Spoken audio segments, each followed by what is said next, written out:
Pessoal, hoje eu quero conversar com vocês, especialmente com as mulheres, sobre cólica menstrual e exercício físico. Será que o exercício físico ele tem o poder de ajudar a sentir menos cólica? Ou será que o exercício acaba piorando os sintomas da mulherada que sofre com esse sintoma?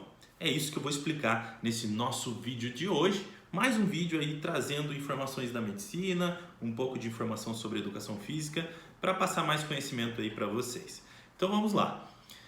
Mulherada, não é só você que sente isso, tá? A gente tem dados estatísticos que 60 a 80% de vocês sofrem com essas cólicas menstruais.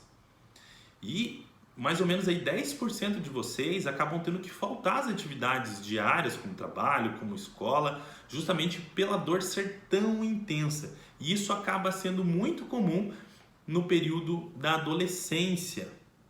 E eu quero explicar para vocês também sobre o termo médico. Quando você for se referir a alguém da saúde, você vai chamar isso de dismenorreia. O que seria a dismenorreia? A dismenorreia nada mais é do que uma dor em baixo ventre que está associado ao período menstrual, que normalmente vem junto uma dor de cabeça, que a gente chama de cefaleia, vem também a náusea, que é aquele enjoo, vem vômitos também. Então é esse quadro um pouquinho mais florido que envolve essa dor nessa região.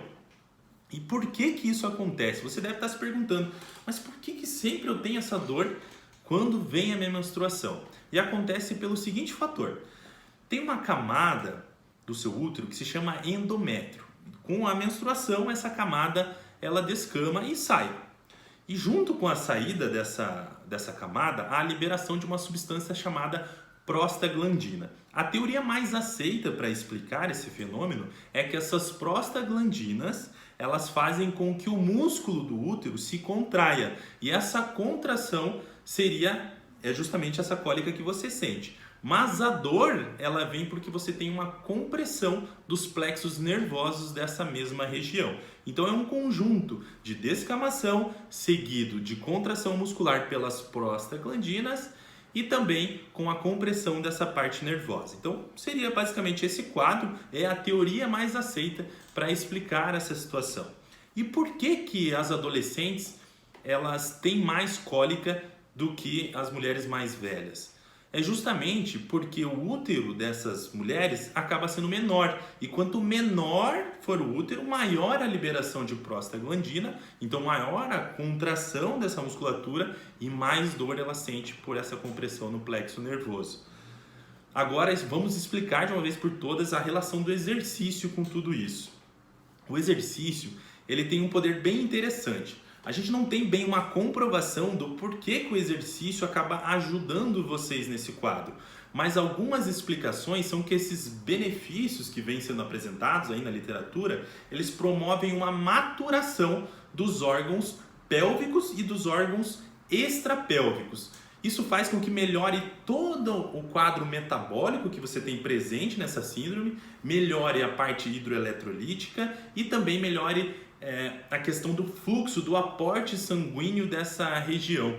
E aí a liberação de uma outra substância que são os opioides. Isso faz com que o teu limiar de dor seja aumentado, ou seja, você acaba suportando mais dor por justamente a liberação desses opioides. Então, basicamente, para traduzir esse quadro, é assim, o exercício ele acaba ajudando a maturar esses órgãos pélvicos que em sequência fazem a liberação de algo que faz você suportar melhor a dor. E é por isso que o exercício acaba sendo fundamental como auxiliar no tratamento dessas mulheres que sofrem com essas dores. Então, sempre que você parar para pensar em relação à dor de cólica, analise também a tua prática de exercícios. E qual será que é o melhor exercício para ser feito para mulheres que têm cólicas? Essa resposta nós não temos ainda na literatura. Há diversas revisões já feitas com esse quadro, mas não há definição quanto a qual seria o melhor exercício. Então, se a gente for pegar as revisões, eles comparam, por exemplo, yoga com exercícios aeróbicos, com exercícios de alongamento, exercícios de fortalecimento, e a gente não tem uma definição clara do que seria melhor, mas que todos eles, quando comparados a pessoas que não fazem exercícios, apresentaram redução do sintoma, né? Mais redução da dor. Então, basicamente é isso. Espero que tenha esclarecido um pouquinho mais sobre o que é a dismenorreia e sobre o poder do exercício frente a esse quadro que é tão comum. Um grande abraço.